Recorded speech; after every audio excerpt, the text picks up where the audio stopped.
Hola, Hola. bienvenidos a las historias de Sazón. Yo soy Sergio Y yo soy Monse. y este va a ser nuestro 10º capítulo, Monse. Wow, ¿Puedes creerlo? 10 capítulos wow, ya. tantos. Tantos capítulos. Y No creo tantos que faltan. no puedo creer que hayamos llegado tan lejos, la verdad. ¡Éxito rotundo!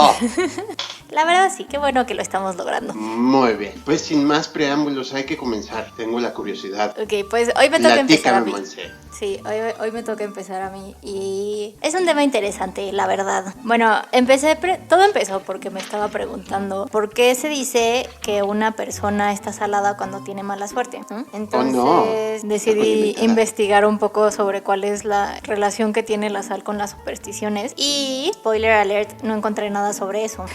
¡Oh, no! Sí, pero sí encontré historia muy interesante sobre la sal, entonces eso es lo que les voy a contar hoy. Bueno, como ya dije, la sal de mesa es un ingrediente que ha participado en las supersticiones, en la mitología, en los rituales a lo largo de la historia de todas las culturas, porque es un ingrediente fundamental en la cocina, o sea, no es específica de ninguna cocina, es de todas las cocinas, todas necesitan sal. Es básica. Es básico.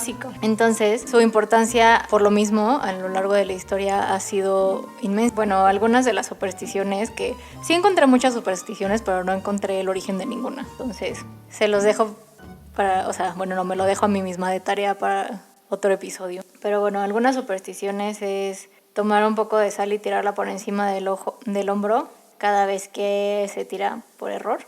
Una de las pocas explicaciones que encontré es que eso es para cegar al demonio cuando se acerca por detrás, pero no estoy muy segura de que eso sea, de qué tan fidedigno es. O sea, como que le echas la sal. Le eches sal. Ajá, y le echas al ojo. Ya caen sus El ojos. pobre demonio es como ¡au! Sus ojos. Y ya. Chalaros. Y ya no te hace daño. Bueno, en China es considerada de buena suerte y útil para ahuyentar a fantasmas. En Japón se rocía sal en los escenarios antes de cualquier actuación para evitar malas acciones de los espíritus. Y bueno, como esas hay miles, ¿no? O sea, hay muchísimas supersticiones que giran alrededor de la sal. Y pues no me voy a enfocar mucho en eso porque, como dije, no encontré ninguna fuente fidedigna que me pudiera explicar exactamente de dónde salieron las supersticiones. Pero sí voy a hablar un poco sobre la historia. Y bueno, es imposible relatar toda la historia de la sal en un solo episodio porque es un tema súper extenso que es de todo el mundo. Pero sí puedo hablar... ¡El mundo mundial! Exactamente, pero sí puedo hablar un poco sobre la sal en contexto de Europa antigua. El mundo occidental. El mundo occidental, pero muy antigua. No crean que vamos a llegar a tiempos modernos con esta historia. ¡Ánimo! Entonces, bueno, es seguro decir que una parte considerable de la vida de las poblaciones pasadas giraba en torno a la sal, por su importancia como conservador de alimentos y la dificultad que hay de obtenerlo. Se dice que sin sal no hay vida, tanto así que el control de los centros productores de este mineral están presentes muchas veces en estrategias militares, en alianzas entre pueblos. Los ejércitos antiguos no se movían sin sal, tanto así que a los soldados romanos les pagaban parte de su sueldo en especie con sal. De ahí viene la palabra salario. Eso ya lo sabías. Sí, el salario viene de la sal, les daban sal. Así es, les pagaban con sal. Y también hay varios relatos de soldados y ejércitos que se enfermaban porque no tomaban la precaución de llevar sal entre su equipaje. O sea, se iban a la guerra y no llevaban sal y luego se andaban muriendo de enfermedades gastrointestinales por... Estaban salados por no tener sal, santo cielo. Sí, de hecho también leí que en Europa antigua, o sea, hace mucho tiempo, ya decir que alguien estaba salado era en realidad como un cumplido, era más como decir que era una persona chistosa y simpática, porque como la sal era muy importante y era como un bien muy apreciado, entonces decir que alguien estaba salado era algo bueno, pero no sé por qué se convirtió en mala suerte. Oh. Sí, en verdad. Oh. Bueno, la dieta de los soldados romanos consistía básicamente en trigo y granos derivados, carne y tocino salados, carne fresca de caza, lentejas, habas, queso, vinagre, aceite de oliva, agua, vino, cerveza y siempre todo llevaba sal. O sea, de hecho cocinaban todas toda su comida con agua salada, porque, o sea, la carne que tenían fresca y así, la cocinaban en agua salada porque mata los microorganismos y así. O sea, también por eso luego se enfermaban si no llevaban sal, porque, o sea, la sal ayuda... No tenían cómo cocinar y cómo matar a los Sí, no tenían cómo matar a los malévolos. microorganismos malvados y entonces se enfermaban. Por eso era importante llevar sal a la guerra. De hecho, leí sobre una anécdota que durante la guerra civil entre César y Pompeyo, un oficial de César consideró más seguro ir al campamento militar que quedarse en la ciudad amurallada, porque el campamento tenía una abundancia de agua y sal, ya que estaban cerca del mar y estaban cerca de las salinas. Oh. Y no había escasez de madera y trigo. O sea, este señor pensó que era más seguro estar en un campamento militar en medio de una guerra porque ahí había sal que estar en una ciudad En amurallada. cualquier otra parte donde no había sal. Sí, en una ciudad amurallada. O sea, digo, cualquier persona diría, o más bien pensaría, que es mejor estar bajo buen resguardo, pero la sal es así de importante, o era. De hecho, la conquista de Italia por los romanos, o sea, cuando el Imperio Romano llegó a Italia, fue gracias a que los romanos llegaron a controlar las salinas costeras antes que las zonas del interior de Italia. Entonces, gracias a que ellos controlaban la sal y los cargamentos y los importes de sal, era como un medio de chantaje y así fue como lograron controlar el pueblo apenino. Wow. O sea, realmente sí era muy importante. Ajá, era muy importante. Un tema muy estratégico, ¿no? Sí, era, o sea, eso de controlar las salinas y controlar la sal eran realmente estrategias militares que se daban en tiempos súper antiguos para ganar guerras. O sea, así de importante llegó a ser la sal. De hecho, hay varios ejemplos, no voy a entrar en detalle, pero hay varios ejemplos de guerras que se ganaron porque llegaron primero a las salinas y entonces quien controlaba la sal controlaba el mundo, literalmente. Porque es maravillosa. Sí, y bueno, también de esa época vienen las supersticiones de poner el tarro de sal en la mesa para que alguien más lo agarre y conservar amuletos en sal, o sea, metes, no sé, que un collar o lo que sea, lo metes en sal cierto tiempo y luego ese sirve como protección para las mujeres que estaban enfermas o que eran débiles de salud, ese tipo de, entre otras supersticiones. ¡Qué maravillosa sal! Igualmente, la influencia de la sal llegó a los comportamientos sociales porque se veía como un símbolo de amistad, porque en el Antiguo Testamento Dios selló su alianza con Aarón y con sus hijos con un pacto de sal. Entonces, también hasta la fecha hay gente en el Medio Oriente que sellan pactos de buena voluntad con sal porque representa honor y lealtad. Y los pactos de sal no son como nada fuera de lo común, solamente es compartir una comida en la misma mesa con sal para que se puedan aceptar como amigos. Hola, quiero ser tu amigo. Ten un poco de sal. Quiero ser tu amigo, vamos a comer y hay un salero en la mesa. Y pues ya básicamente es todo lo que tengo sobre el tema de la sal. Sé que fue muy corta mi historia de hoy, pero podrá haber una continuación. Ajá, sí, prometo que va a haber una segunda parte sobre el tema de la sal porque necesito salir a buscar fuentes confiables, necesito salir de mi casa, ir a una biblioteca o algo así para encontrar fuentes confiables que hablen sobre el tema de la sal a profundidad. Y ahorita no puedo salir de mi casa, entonces. La terrible cuarentena. Sí, fue un poco decepcionante que no encontré literal nada sobre este tema, o sea, nada confiable. Este fue como un tráiler de la sal. Vendrá más hay más por venir. Hay más por venir, prometo hacer una segunda parte en donde hable más a profundidad. Me voy a esforzar y encontrar más sobre este tema porque sí, estuvo muy, muy corta. Fue como una introducción al larguísimo tema. Al maravilloso mundo de la sal salada. Sí, me metí en camisa de 11 varas, la verdad, al querer investigar este tema. ¡Ánimo! Vendrán nuevas oportunidades. Pues bueno, ya, sigamos adelante. Este tema pues, estuvo demasiado corto. Danos algo más. Pues yo les voy a platicar el día de hoy de la botana favorita de todos en el mundo. Las papitas fritas. ¡Sí! Sí. Pues empecemos. Empecemos. Las papas fritas, o llámese chips, o hay lugares donde se llama papa Saratoga, algunos en Europa les dicen crisp, o bueno, papitas fritas. La leyenda, hay como la historia más conocida, la historia que todo el mundo acepta como realidad, es una en donde un cocinero de nombre George Crumb, en 1800 1953 estaba trabajando en un restaurante en Saratoga Springs y había un cliente que pidió papas a la francesa, solo que a la hora que se sirven las papas a la francesa estaban muy gruesas, o bueno, el cliente se quejó que estaban muy gruesas y que las quería más delgadas, entonces las regresó, las cortaron más delgadas, se las sirvieron y se volvió a quejar que estaban muy gruesas. Entonces dicen que el cocinero, como ya se molestó harto. mucho, ya harto, Me tienes harto. decide jugarle una broma o hacerle como la maldad al cliente y cortó las papas muy delgaditas. Las cortó tan delgaditas para que fueran tan crujientes que no se pudieran comer con un tenedor. Entonces, a la hora que se lo sirven al cliente, pues a pesar del cocinero, le encantó. Se las empezó a comer con la mano y dijo, esto es maravilloso, me encanta. Tiempo después se dice que se le sirvió a Cornelius Vanderbilt, que era un magnate de aquellos tiempos. Ok. Pues lamento decirles que no es verdad. Ok. Realmente el señor Cornelius no se encontraba ni siquiera en Estados Unidos en esos tiempos y ya había menciones de las papas fritas en tiempos anteriores. La primera mención como tal la hizo William Kitchener, y esta me encantó, esperen escuchar esto, que era un doctor. Ok.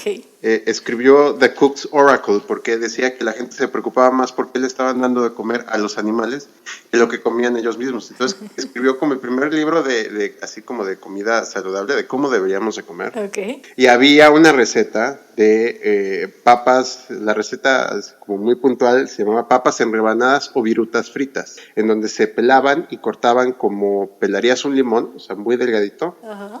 ¿Un limón? Como pelarías un limón. ¿Has pelado un limón alguna vez? ¿Has como cortado, sacado la cáscara? Que tienes Sí. mucho cuidado para que se haga muy delgadita. Ah, sí. Sí, ya sé de qué hablas. Así.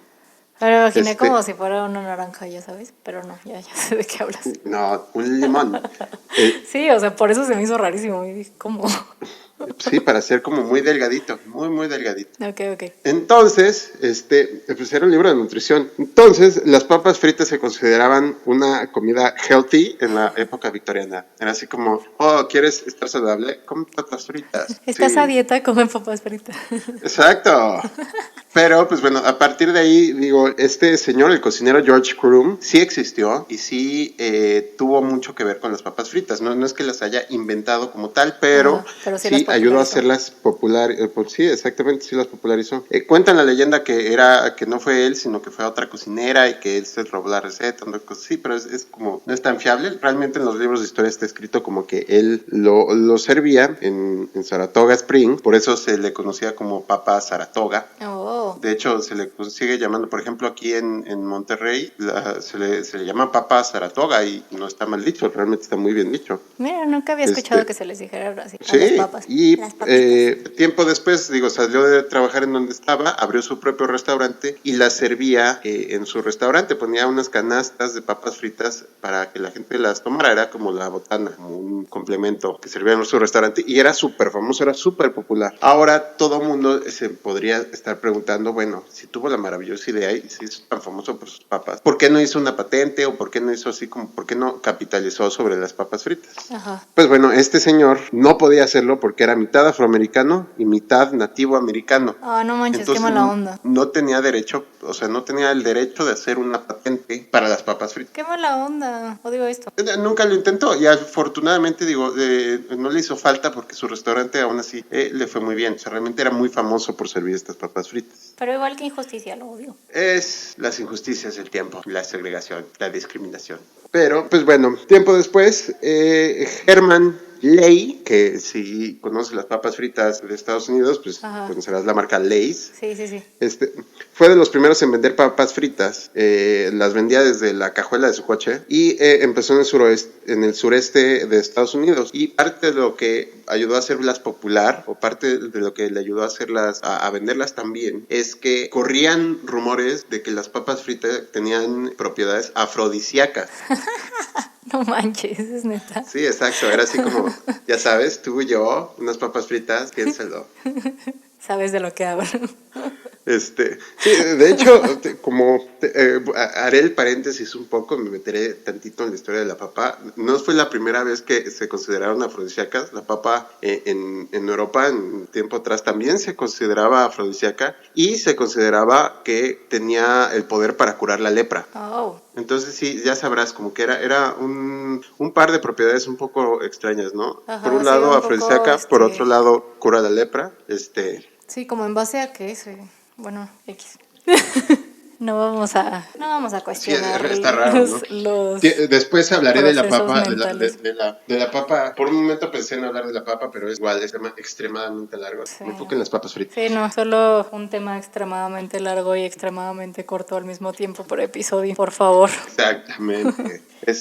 Y bueno, después en 1926 llegó Laura Klossader, que igual comercializaba papas fritas, pero ella estaba buscando una manera de mantenerlas frescas. Entonces, lo que hacían eran empacarlas en unas bolsas que hacían de papel encerado. Le pedía a sus trabajadores que después de turno, bueno, después de empacar las papas, se quedaban y planchaban hojas de papel encerado juntas para crear como una bolsa, las cuales al día siguiente las utilizaban para rellenarlas de papas fritas y sellarlas para mantenerlas más frescas. Entonces, realmente ella fue la primera en crear como la bolsa, la primera bolsa de papas fritas. Antes de eso solo se consumían como a granel. Ajá. No solo eso, sino también hizo otro, algo muy lógico, pero fue la primera en hacerlo. Empezó a ponerle número de lote, fecha de empaque a las papas, de las papas fritas, para así poder tener un control y poder asegurar la frescura y la de calidad. su producto. Mírala, qué lista. Oh, sí. Bueno, yo sé que ahorita también va a ser como un momento yuk del asunto, pero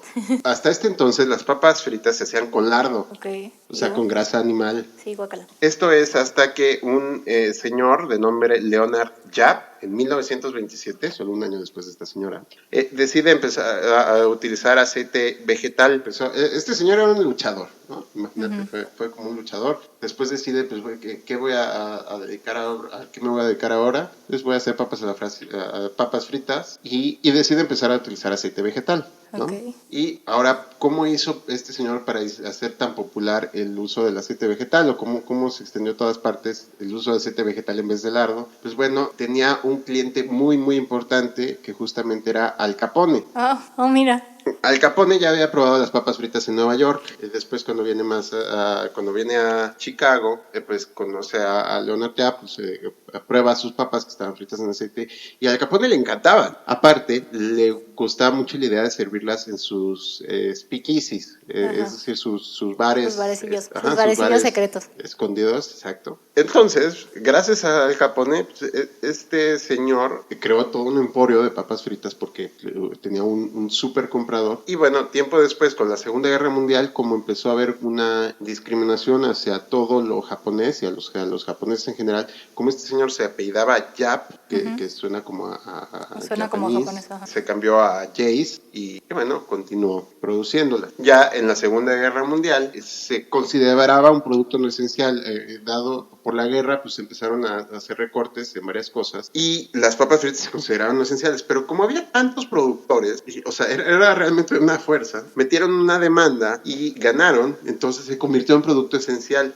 No manches. Que te ayudó a hacerla súper popular, porque en esos tiempos, así como varias cosas, como ya lo he comentado antes, en esos tiempos no había tanta azúcar, o sea, estaba como muy porcionada el azúcar que se entregaba. Sí. La gente, y pues por lo mismo no había tantos dulces. Entonces la gente estaba buscando como snack y por un lado las palomitas, como platiqué en episodios pasados, y también las papas fritas. Las papas fritas era, pues bueno, pues no me podré comer dulces, pero puedo comer papas fritas. Maravilloso. Excelente, sí. Nada despreciables, la verdad. Exactamente. Y bueno, después de la Segunda Guerra Mundial, en 1954, vino un señor, un irlandés, de nombre Joe Spud Murphy, que no le gustaban las papas fritas. Decía que eran insípidas. Entonces creó una marca que se llama Tayto con el objetivo de agregarle sabores. Oh. Entonces, junto con Seamus Burke, lo lograron, empezaron a agregarle sabores. Antes de eso solo existían papas fritas. Es más, ni siquiera tenían sal. Tú le tenías que poner la sal a las papas fritas. Entonces, pues estos dos señores lograron hacer papas fritas con saborizadas. Los primeros sabores que hicieron fueron queso y cebolla y después sal con vinagre. Oh, wow. Nuestras favoritas. Exactamente, que al día de hoy siguen existiendo. Los primeros sabores que llegaron a Estados Unidos fueron crema ácida y cebolla y barbecue. Ok. Y aquí es en donde empieza la parte interesante del asunto. Llegaron el momento de saber sabores divertidos a través del mundo de papas fritas. Entonces imagínense en la canción. Turun, turun, turun. Ahora, espera, o sea, de verdad, todos estos sabores ya están investigados. Si tienen duda, lo pueden buscar en internet. No les estoy mintiendo, de verdad existen, de verdad son sabores de papas fritas. A ver. Ahí les va. Chocolate con leche, ensalada César con ajo y crema, Oh, wow. borscht, ¿Qué es eso? borscht es una sopa rusa de betabel. Oh, wow. Ok. Sabor pixie in blankets, las salchichas Sí, las envueltas. salchichas envueltas. Sándwich de un grilled cheese sandwich con katsu. Guácala. Bacon mac and cheese. Ok. Wasabi con jengibre. Oh, wow, esas suenan increíbles. Callo como callo de almeja, Ajá. con ajo y mantequilla. Ok. Canela y azúcar. Chocolate blanco y menta. Una vez, bueno, hace como un par de años sacaron un sabor de chetos de canela que era del Día de Muertos. ¿Los probaste? Sí, eran desagradables. Eran, sí, súper feos, pero Oh, existieron. Oh, sí. Canela y azúcar, chocolate blanco y menta, Doritos sabor brie, Eso suena interesante. papitas sabor cinnamon bun, sabor pollo y waffles, cappuccino, sabor blueberry, y también hubo unos chetos sabor ensalada de aguacate. Ensalada de aguacate. Sí, exacto. Suena muy extraño. Suena muy extraño. Y entre esos hay muchos más. Es algo que se tropicaliza y que de repente puede ser que sea demasiado moderno para nuestro entendimiento. Pues, o sea, casi todos sonaban bien, menos los dulces. Sí, o sea, son raros. Pues bueno, de ahí saltamos un poco más adelante, que me pareció relevante hablar de la marca de Pringles, que para empezar hay dos teorías sobre su nombre. Ok. Uno, que dos agentes de marketing, de los más importantes a la hora de crear la marca, vivían en Pringle Drive, o que se inspiraron en un señor de nombre Mark Pringle, que inventó una forma de hacer papas fritas más uniformes. Ok.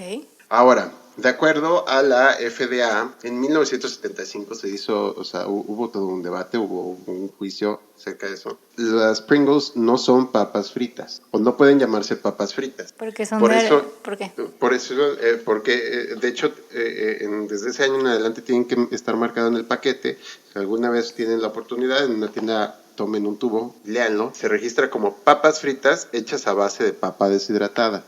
Porque, bueno, las papas fritas creo que todo el mundo entiende como su proceso, son papas que se cortan finamente y se fríen. Sí. Las Pringles no, las Pringles ¿Se en términos muy sencillos, se hace un puré de papa y después se moldea, ¿no?, a la forma de la Pringle y se deshidrata, exactamente. Por eso son tan deliciosas. Sí, y siempre son parejas. Yo de chiquito tenía la duda, o sea, sí era algo que me carcomía, era ¿cómo le hacen? ¿Consiguen papas del mismo tamaño y las cortan así? Estaba confundido. No, hay videos de cómo lo hacen de Pringles, que hay como un rodillo que les da la forma al puré de papa, o sea, como que es un rodillo y corta como la forma. O sea, es como una lámina de puré de papa y pasa este rodillo y corta la forma de las láminas y al mismo tiempo les da como esa forma elíptica que tienen. Sí, lo descubrí demasiado tarde en mi vida. No sé lo que quisiera aceptar. Y pues realmente Pringles no fue muy exitoso al principio. Fue hasta 1980 que hubo una fuerte campaña publicitaria que, bueno, que despegó la marca. Wow. ¿Vale? Y por último, todos hemos escuchado la leyenda a que no puedes comer solo una. Pues efectivamente están diseñadas para que no puedas comer solo una. En el año 2013 se investigó sobre sobre las papitas, Sí. las papas fritas, y desarrollaron un término que es hiperfagia hedónica, que es la idea de que la gente come porque se siente bien, no porque lo necesite. Oh. Entonces, pues realmente estudiándolo, es de las razones por las que esto puede ser es porque es la combinación perfecta de grasas, carbohidratos y otros ingredientes, y que impactan que esto hace que impacten en las formas de placer en las zonas de placer del cerebro. O sea, es decir, que la combinación de los ingredientes hace que te sientas bien. Ujú. Y en general la sensación, o sea, ese crocante, esa es la idea crocante, porque no solo es o sea, realmente impacta todos los sentidos, ¿no? O sea, al final de cuentas, cuando claro. uno, a la hora, imagínate que estás comiendo unas papas fritas, crujen y o sea, no solo sientes ese crujido, sino lo escuchas. No solo así,